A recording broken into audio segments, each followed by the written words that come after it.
Recording is rolling. It is Wednesday, March 13th. So you guys have your laptops out. We're doing rotational dynamics, multiple choice in class. In case a couple of guys forgot your laptops, I do have physical printouts like I do every week too for these things. All right, we're on the short day. We got this Wednesday. There's no school on Friday. Right. And for that reason, I'm going to get you guys your rotational dynamics quiz by the end of class today, or your next quiz. Right. Let's have that due on Monday. Right. You guys write that in your planner. Right. So during class, go ahead and full focus on these rotational dynamics questions. But then at the end of class, get you guys your next quiz. Right. Have that due on Monday. Right. And then I'll see you guys tomorrow, but not on Friday, right? Because Friday I know he's going to be here. Right. A few other things.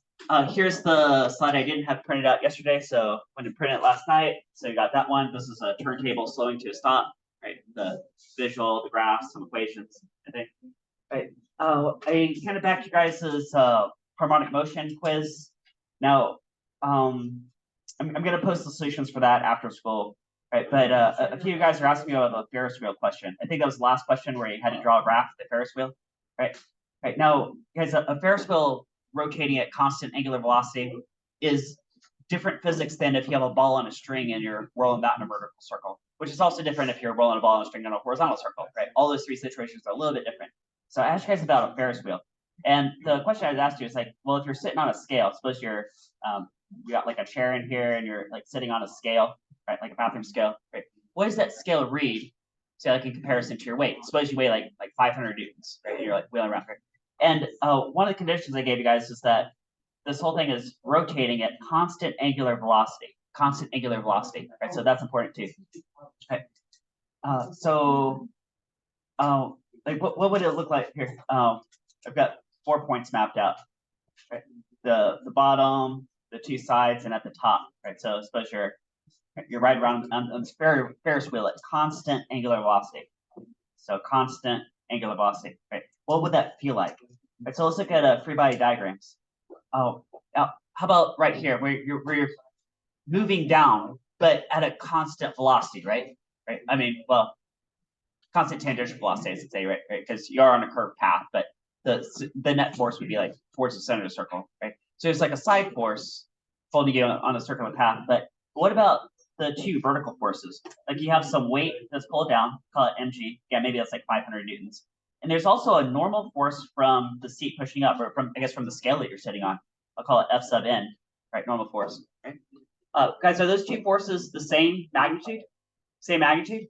Yes, they are. Yes, they are for the Ferris wheel. I should label this Ferris wheel, right? Yeah, so you would feel your usual weight. This would also be 500 newtons. That's 500 newtons. That's also 500 newtons, okay?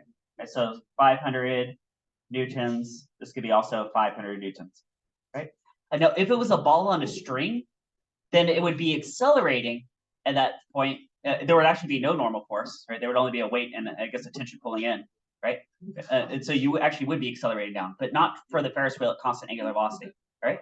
Right? It's the same story on the other side.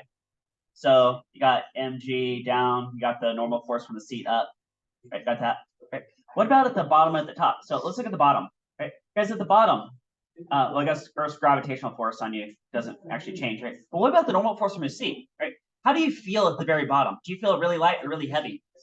Heavy, right? Because there's extra force from the scale pushing you up. So, notice I made that a really big force in comparison to the weight, right? What about the very top? So again, your weight's the same as it always is, blah, blah, right? What about the normal force? Real tiny normal force. You feel really light. In fact, if this is spin around too fast, like a centrifuge, maybe you like fly off your seat. You feel like an astronaut possibly at the very top, right? That could be like the water in the cup situation. I don't know, something. All right, so you guys give us the Ferris wheel. Right, then I had you guys make a graph based on that. I will again post the solutions after school today. Okay. All right, and since we got spring break coming up around the corner, I have a ballot for you guys. What do you want to do leading into spring break? So I would give you guys this ballot. Just turn this into the gray tray at the end of class.